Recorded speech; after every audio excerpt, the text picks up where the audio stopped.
যাত্রীদের যে হয়রানি হলো সেই জন্য বাংলাদেশের রেলের পক্ষ থেকে আমি এই সাংবাদিক ভাইদের মাধ্যমে আমি সকল যাত্রীর প্রতি ক্ষমা চেয়ে নিচ্ছি এবং তাদের প্রতি দুঃখ প্রকাশ করছি। এই ঈদের আগে তাদের এই মানে হঠাৎ করে একটা কষ্ট দেওয়ার জন্যে বা পাওয়ার জন্যে, এটা আমরা দিতে চাইনি, কিন্তু অ্যাক্সিডেন্ট হয়ে গেছে সেজন্য আমরা দুঃখিত, প্রথম কথা।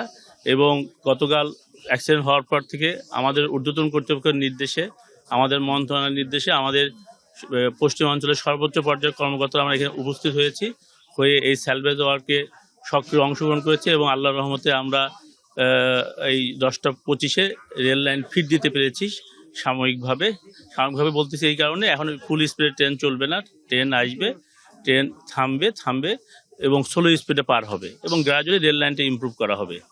আর আপনারা দোয়া করবেন যেন এরকম আর দুর্ঘটনা না ঘটে এবং সেই জন্য আমরা রেলের পক্ষ থেকে সচেষ্ট থাকবো এবং আপনাদের কোনো ইনফরমেশন থাকলে অবশ্যই আমাদের জানাবেন।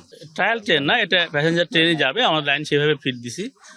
প্রথম ট্রেনটা যাবে হচ্ছে ডাউন সীমান্ত, যেটা অনেকক্ষণ ধরে আক্কেলপুরে ওয়েট করছে, সেটা পার হয়ে সান্তাহার যাবে। সহসাই ট্রেনটা আসবে। আমাদের রিলিফ ট্রেনগুলো এখন ব্লক স্টেশন ক্লিয়ার করলেই ওই ট্রেনটা আক্কেলপুর থেকে সান্তাহারের দিকে চলে আসবে। ডেন্টিস্টের পরামর্শ নাও নতুন কোলগেট অ্যাক্টিভ সল্ট। আসলে শিডিউল বিপর্যয় স্বাভাবিকভাবে হবে। শিডিউল বিপর্যয় ঈদের আগের 1-2 দিন আমাদের কিছু প্যাসেঞ্জার আসার জন্য বেশিরভাগ ক্ষেত্রেই হয়ে থাকে, তাই আমরা এবার আশা করছিলাম হবে না। তো যদিও এই অ্যাক্সিডেন্ট প্লাস হচ্ছে প্যাসেঞ্জারের ব্যাপক হ্রাস, সব মিলে শিডিউল বিপর্যয় তো হয়েছেই এবং সেটা সব ট্রেনই এই উত্তরবঙ্গের যে ট্রেনগুলো, উত্তরবঙ্গের হচ্ছে পঞ্চগড় এবং চিলাটির যে ট্রেনগুলো মিটার গেজ ছাড়া, এই ট্রেনগুলো বিপর্যয়ের সম্মুখীন পড়েছে।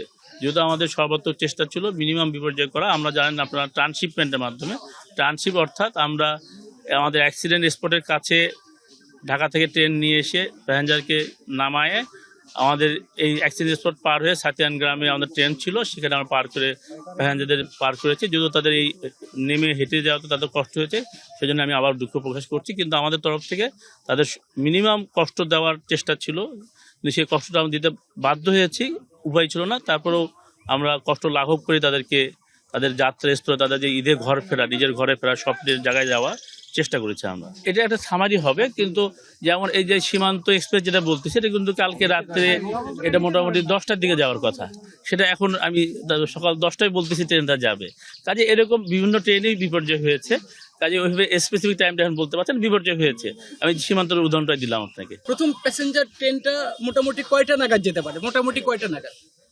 11টা 10-এর দিকে। 11টা 10-এর দিকে। তদন্ত টিম আমরা কাজ শুরু করেছি। তদন্ত টিমে আমি একজন সদস্য এবং আমাদের 2 পর্যায়ে তদন্ত টিম হয়েছে। ডিভিশনাল পর্যায়ে, অর্থাৎ আপনারা ডিভিশনাল পর্যায়ে তদন্ত কমিটি, যেটা আমাদের ডিভিশন পাকশি থেকে হয়েছে, আর আমাদের সর্বোচ্চ পর্যায়ে আমাদের রেল ভবনের তদন্ত টিম হচ্ছে। সেক্ষেত্রে হেড অফ দ্য ডিপার্টমেন্ট যারা আমরা আছি, তারা তদন্ত টিমে কাজ শুরু করেছে। আমরা হয়তো এটা 4 সদস্য বিশিষ্ট, ওটাও 4 সদস্য বিশিষ্ট, ওটা হচ্ছে মিড লেভেলের কর্মকর্তা, তারাও সিনিয়র লেভেল, আর আমরা হচ্ছে বলা যায় আরো বেশি সিনিয়র লেভেল।